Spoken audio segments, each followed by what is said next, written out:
The Quilt, Ismat Chughtai.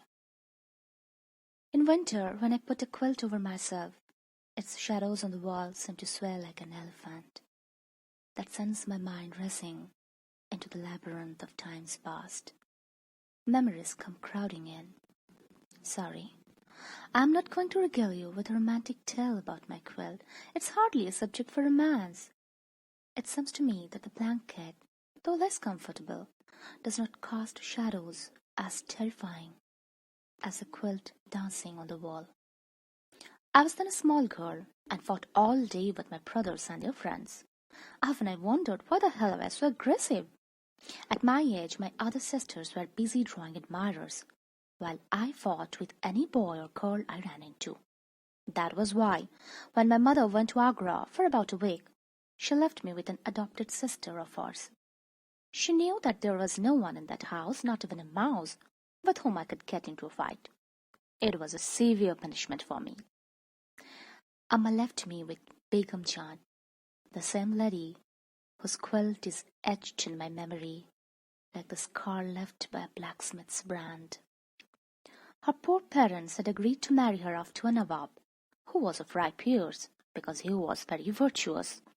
No one had ever seen a Nach girl or a prostitute in his house. He had performed Hajj and helped several others undertake the holy pilgrimage. He, however, had a strange hobby. Some people are crazy enough to cultivate interests like breeding pigeons or watching cockfights. Nawab Sahib had only contempt for such disgusting sports. He kept an open house for students, young, fair, slender-waisted boys whose expenses were borne by him. Having married Begum Jan, and promptly forgot her, the frail, beautiful Begum wasted away in anguished loneliness. One did not know when Begum Jan's life began, whether it was when she committed the mistake of being born, or when she came to the Nawab's house as his bride, climbed the four-poster bed, and started counting her days. Or was it when she watched through the drawing-room door the increasing number of form-carved, supple-waisted boys, and the delicacies that were sent for them from the kitchen? Begum Jan would have glimpses of them in their perfumed, filmy shirts, and feel as though she was being hauled over burning embers. Or did it start when she gave up on amulets, talismans, black magic, and other ways of retaining the love of her straying husband? She arranged for night-long readings from the Quran, but in vain. One cannot draw blood from a stone. The Nawab didn't budge an inch. Begum Jan was heartbroken and turned to books, but she found no relief. Romantic novels and sentimental verse depressed her even more. She began to spend sleepless nights, yearning for a love that had never been. She felt like throwing all her clothes into the fire. One dressed up to impress people, but the Nawab didn't have a moment to spare for her. He was too busy chasing the gossamer shirts, nor did he allow her to go out. Relatives, however, would come for visits and stay on for months, while she remained a prisoner in the house. These relatives, freeloaders all, made her blood boil. They helped themselves to rich food, got warm clothes, made for themselves, while she stiffened with cold despite the new cotton stuffed in a quilt. As she tossed and turned, her quilt made newer shapes on the wall, but none of them held any promise of life for her. Then why must one live, particularly such a life as hers? But then Begum Jan started living, and lived her life to the full. It was Rabbu who rescued her from the fall. Soon her thin body began to fill out, her cheeks began to glow, and she blossomed. It was a special oil massage that brought life back to the hafted Begum Jan. Sorry, you won't find the recipe for this oil, even in the most exclusive magazines. When I first saw Begum Jan, she was around 40, reclining on the couch. She looked a picture of grandeur.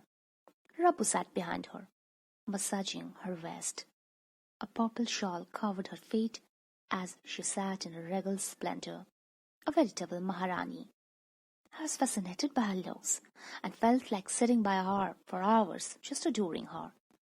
Her complexion was marble white, without a speck of ruddiness. Her hair was black and always bathed in oil.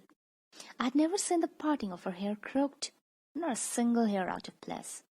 Her eyes were black, and the elegantly plucked eyebrow seemed like two bows spread over the demure eyes. Her eyelids were heavy, and her lashes dense. The most fascinating feature on her face, however, was her lips, usually colored with lipstick, and with a mere trace of down on her upper lip. Long hair covered her temples. Sometimes her face seemed to change shape under my gaze, and looked as though it were the face of a young boy. Her skin was white and smooth, as though it had been stitched tightly over her body. When she stretched her legs for the massage, I stole a glance, enraptured by their sheen. She was very tall. An ample flesh on her body made her look stately and magnificent. Her hands were large and smooth, her waist exquisitely formed. Rabbu used to massage her back for hours together. It was as though the massage was one of the basic necessities of life, rather more important than life's necessities. Rabbu had no other household duties. Perched on the couch, she was always massaging some part or other of Begum Jan's body. At times I could hardly bear it. The sight of Rabbu's massaging or rubbing at all hours. Speaking for myself, if anyone were to touch my body so often, I would certainly rot to death. But even this daily massage wasn't enough. On the days when Begum Jan took a bath, Rabbu would massage her body with a variety of oils and pastes for 2 hours, and she would massage with such vigor that even imagining it would make me sick. The doors would be closed, the braziers would be lit, and then the session would begin. Usually, Rabbu was the only person allowed to remain inside on such occasions. Other maids handed over the necessary things at the door, muttering disapproval. In fact, Begum Jan was afflicted with a persistent itch. Despite the oils and balms, the stubborn itch remained. Doctors and hakims pronounced that nothing was wrong, the skin was unblemished. It could be an infection under the skin. These doctors are crazy. There's nothing wrong with you, Rabbu would say, smiling while she gazed at Begum Jan dreamily. Rabbu, she was as dark as Begum Jan was fair, as purple as the other was white. She seemed to glow like heated iron. Her face was scarred by smallpox. She was short, stocky, and had a small paunch. Her hands were small but agile, and her large, sullen lips were always wet. A strange, sickening stench exuded from her body, and tiny, puffy hands moved dexterously over Begum Jan's body, now at her waist, now at her thighs, and now dashing to her ankles. Whenever I sat by Begum Jan, my eyes would remain glued to those roving hands. All through the year, Begum Jan wore white and billowing Hyderabadi jali karga kurtas and brightly colored pajamas. And even when it was warm and the fan was on, she would cover herself with a light shawl. She loved winter. I too liked to be in her house in that season. She rarely moved out. Lying on the carpet, she would munch dry fruits as Rabbu rubbed her back. The other maids were jealous of Rabbu. The witch! She ate, sat, even slept with Begum Jan. Rabbu and Begum Jan were the subject of their gossip during leisure hours. Someone would mention their names, and the whole group would burst into loud guffaws. What juicy stories they made up about them! Begum Jan was oblivious to all this, cut off as she was from the world outside. Her existence was centered on herself and her itch. I have already mentioned that I was very young at that time, and was in love with Begum Jan. She too was fond of me. When Amma decided to go to Agra, she left me with Begum Jan for a week. She knew that if left alone at home, I would fight with my brothers and roam around. The arrangement pleased both Begum Jan and me. After all, she was Amma's adopted sister. Now the question was, where would I sleep? In Begum Jan's room, naturally. A small bed was placed alongside hers. Till 10 or 11 at night, we chatted and played chants. Then I went to bed. Rabbu was still rubbing her back as I fell asleep. Ugly woman, I thought to myself. I woke up at night and was scared. It was pitch dark, and Begum Jan's quilt was shaking vigorously, as though an elephant was struggling inside. Begum Jan! I could barely form the words out of fear. The elephant stopped shaking, and the quilt came down. What is it? Get back to sleep. Begum Jan's voice seemed to come from somewhere else. I'm scared, I whimpered. Get back to sleep. What's there to be scared of? Recite the Ayatul Kursi. All right. I began to recite the prayer. But each time I reached Ya La Mu Ma Bain, I forgot the lines, though I knew the entire ayat by heart. May I come to you, Begum Jan? No, child, get back to sleep. Her tone was rather abrupt. Then I heard two people whispering. Oh God, who was this other person? I was really afraid. Begum Jan, I think a thief has entered the room. Go back to sleep, child. There's no thief. This was Rabbu's voice. I threw the quilt over my face and fell asleep. By morning, I had totally forgotten the terrifying scene enacted at night. I've always been superstitious.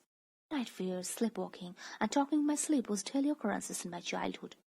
Everyone used to say that I was possessed by evil spirits, so the incident slipped from my memory. The quilt looked perfectly innocent in the morning. But the following night I woke up again and heard Begum Jan and Rabbu arguing in subdued tones. I could not hear what the upshot of the thief was, but I heard Rabbu crying. Then came the slurping sound of a cat licking a plate. I was scared and went back to sleep. The next day Rabbu went to see her son, an irascible young man. Begum Jan had done a lot to help him out, bought him a shop, got him a job in the village, but nothing really pleased him. He stayed with Nawab Sahib for some time. The Nawab got him new clothes and other gifts, but he ran away for good reason and never came back, even to see Rabbu. Rabbu had gone to a relative's house to see her son. Begum Jan was reluctant to let her go, but realized that Rabbu was helpless, so she didn't prevent her from going. All through the day, Begum Jan was out of sorts. Every joint ached, but she couldn't bear anyone's touch. She didn't eat anything and moped in bed all day. Shall I rub your back, Begum Jan? I asked jestfully as I shuffled the deck of cards. She peered at me. Shall I? Really? I put away the cards and began to rub her back while Begum Jan lay there quietly. Rabbu was due to return the next day, but she didn't. Begum Jan grew more and more irritable. She drank cup after cup of tea, and her head began to ache. I resumed rubbing her back, which was smooth as the top of a table. I rubbed gently, and was happy to be of some use to her. A little harder, open the straps, Begum Jan said. Here, a little below the shoulder, that's right. Oh, what pleasure. She expressed her satisfaction with sensuous breaths. A little farther, Begum Jan instructed, though her hands could easily reach that spot. But she wanted me to stroke it. How proud I felt. Here, oh, you were tickling me. Ah, she smiled. I chatted away as I continued to massage her. I will send you to the market tomorrow. What do you want? A doll that sleeps and wakes up at your will? No, Begum Jan, I don't want dolls. Do you think I'm still a child? So, you're an old woman then? She laughed. If not a doll, I'll get you a babua. Dress it up yourself. I'll give you a lot of old clothes, okay? Okay, I answered. Here, she would take my hand and place it where it itched, and I, lost in the thought of the babua, kept scratching her listlessly while she talked. Listen, you need some more frocks? I'll send for the tailor tomorrow and ask him to make new ones for you. Your mother has left some dress material. I don't want that red material. It looks so cheap. I was chattering, oblivious of where my hands travelled. Begum Jan lay still. Oh God, I choked my hand away. Hey girl, watch where your hands are. You hurt my ribs. Begum Jan smiled mischievously. I was embarrassed. Come here and lie down beside me. She made me lie down with my head on her arm. How skinny you are. Your ribs are showing. She began counting my ribs. I tried to protest. Come on, I'm not going to eat you up. How tight the sweater is. And you don't have a warm vest on. I felt very uncomfortable. How many ribs does one have? She changed the topic. 9 on one side, 10 on the other. I blurted out what I had learnt in school, rather incoherently. Take away your hand. Let's see. 1, 2, 3. I wanted to run away, but she held me tightly. I tried to wriggle away, but Begum Jahan began to laugh loudly. To this day, whenever I am reminded of her face at that moment, I feel jittery. Her eyelids had drooped. Her upper lip showed a black shadow, and tiny bits of sweat sparkled on her lips. Her nose, despite the cold. Her hands were as cold as ice, but clammy as though the skin had been stripped off. She wore a shawl, and in the fine kurga kurta, her body shone like a ball of dough. The heavy gold buttons of the kurta were undone. It was evening, and the room was getting enveloped in darkness. A strange fear overcame me. Begum Jahan's tipsy eyes focused on me, and I felt like crying. She was pressing me as though I were a clay doll, and the odor of her warm body made me want to throw up. But she was like a person possessed. I could neither scream nor cry. After some time she stopped and lay back exhausted. She was breathing heavily, and her face looked pale and dull. I thought she was going to die. I rushed out of the room. Thank God Rapu returned that night. Scared, I went to bed rather early. I pulled the quilt over me, but sleep evaded me for hours. Amma was taking so long to return from Agra. I was so terrified of Begum Jahan that I spent the whole day in the company of the maids. I felt too nervous to step into her room. What could I have said to anyone? That I was afraid of Begum Jahan. Begum Jahan was so attached to me. That day, Rabu and Begum Jahan had another tiff. This did not augur well for me because Begum Jahan's thoughts were immediately directed towards me. She realized that I was wandering outside in the cold and might die of pneumonia. Child, do you want to put me to shame in public? If something happened to you, it would be a disaster. She made me sit beside her as she washed her face and hands in the basin. Tea was set on the tripod next to her. Make tea, please, and give me a cup, she said as she wiped her face with the towel. I'll change in the meantime. I drank tea while she dressed. During her body massage, she sent for me repeatedly. I went in, keeping my face turned away, and ran out doing the rant. When she changed her dress, I began to feel jittery. Turning my face away from her sipped my tea. My heart yearned in anguish for Amma. This punishment was much more severe than I deserved for fighting with my brothers. Amma always disliked me for playing with boys. Now tell me, were the man-eaters that they would eat up her darling, and were the boys my own brothers and their punny little friends? She was a believer in strict segregation for women. But Begum Jahan here was more terrifying than all the loafers of the world. Left to myself, I'd have run out into the street, even farther away. But I was helpless, and had to stay there much against my wish. Begum Jahan had decked herself up elaborately and perfumed herself with the warm scent of attar. Then she began to shower me with affection. I want to go home was my answer to all her suggestions. Then I started crying. Dear, come near me. I will take you to the market today, okay? But I kept up the refrain of wanting to go home. All the toys and sweets of the world held no interest for me. Your brothers will bash you up, you witch. She tapped me affectionately on my cheek. Let them. Raw mangoes are sour to taste, Begum Jahan, hissed Rabbu, burning with jealousy. Then Begum Jahan had a fit. The gold necklace she had offered me moments ago was flung to the ground, the muslin net the butter was torn to shreds, and her hair parting, which was never curled, became a tangled mess. Oh, oh, oh, she screamed between spasms. I ran out. Begum John regained her senses after a great deal of fuss and ministrations. When I peered into the room on tiptoe, I saw Rabbu rubbing her body, nuzzling against her waist. Take off your shoes, Rabbu said while stroking Begum John's rib. Mouse-like, I snuggled into my quilt. There was the peculiar noise again. In the dark, Begum John's quilt was once again swaying like an elephant.